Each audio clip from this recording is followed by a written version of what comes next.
getting a Canva Pro invite link is pretty easy thing to do. Today I'm going to teach you how you guys can get Canva Pro invite link.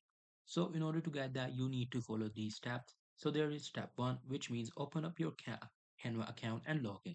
After logging in on your screen, there will be an option or a symbol for your profile, which should be on the top right corner. Actually, in the top left corner, you just have to tap on that option.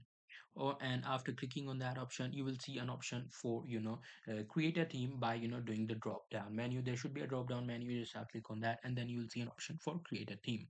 So after clicking on that option, you will be asked to enter the team member. So you just have to enter your team name. After entering the team name, you just have to click on create team. After creating the team, you just have to enter your teammates by their email address, or you can there will be a link which you can send them to invite into your team. Afterwards, you can assign them the roles, which your role you want to give to what person. And at the very end, you can create folders in order to organize it better. And then there will be theme settings which you can change according to your brand payment. Totally depends upon you, however you want to do it. After that, your team will be done. So that's how you will be able to do it. Hope you guys find this video helpful.